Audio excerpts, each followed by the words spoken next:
আপনি যদি একজন ট্রেডার হন বা ট্রেডিং শুরু করতে চান, তাহলে আপনি একদম সঠিক ভিডিওতে এসেছেন। কারণ এই ভিডিওতে আমি আপনাকে বলবো কীভাবে একজন বিগিনার ট্রেডার থেকে প্রফিটেবল ট্রেডার হওয়া যায়। তাই ভিডিওটি সম্পূর্ণ দেখুন, কারণ এই ভিডিও আপনার জীবন বদলে দিতে পারে। যদি আপনি একজন প্রফিটেবল ট্রেডার হতে চান, তাহলে আপনাকে ট্রেডিং ভালোভাবে শিখতে হবে।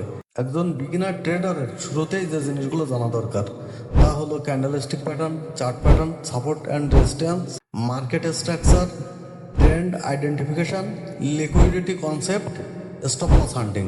এই বিষয়গুলো ভালোভাবে শিখতে পারলেই আপনি ট্রেডিংয়ের বেসিক আয়ত্তে আনতে পারবেন। কিন্তু শুধু শেখা যথেষ্ট নয়, আপনার মাইন্ডসেটই আপনাকে একজন সফল ট্রেডার বানাতে পারে। ট্রেডিংয়ে স্ট্র্যাটেজি 50% গুরুত্বপূর্ণ, বাকি 50% নির্ভর করে আপনার মানসিকতার উপর। যদি আপনি ট্রেডিংকে ক্যারিয়ার হিসেবে নিতে চান, তাহলে আপনাকে মানসিকভাবে প্রস্তুত হতে হবে।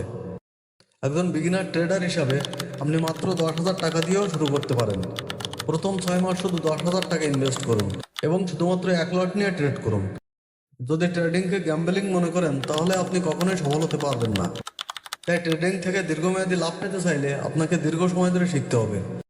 এখন প্রশ্ন, কিভাবে একজন প্রফিটেবল ট্রেডার হবে? আপনাকে এমনভাবে মাইন্ড ট্রেন করতে হবে যাতে লাভ হলে বেশি আনন্দিত না হন আর লস হলে হতাশ না হন। আপনার ট্রেডিং এমন হতে হবে, প্রথম ট্রেডে যদি 500 টাকা লস হয়, তাহলে পরবর্তী ট্রেডে অন্তত 1,000 টাকা প্রফিট হয়। ধাপে ধাপে এভাবে এগোলে আপনিও একজন প্রফিটেবল ট্রেডারে পরিণত হতে পারবেন। তবে কিছু জিনিস কখনোই করবেন না। ফোমোতে এন্ট্রি নেবেন না, স্টপ লস ছাড়া ট্রেড করবেন না, ওভার ট্রেড করবেন না। সবসময় লার্নিংয়ের উপর ফোকাস করুন। এই ভিডিওটি শুধুমাত্র একটি ইন্ট্রো ভিডিও। সব বিষয় এক ভিডিওতে বোঝানো সম্ভব নয়। যদি প্রতিটি বিষয়ের উপর আলাদা আলাদা ভিডিও চান, তাহলে চ্যানেলটি সাবস্ক্রাইব করুন এবং কমেন্টে ইয়েস লিখে জানিয়ে দিন। আমি 100% ফ্রিতে আপনাদের ট্রেডিং শেখাবো।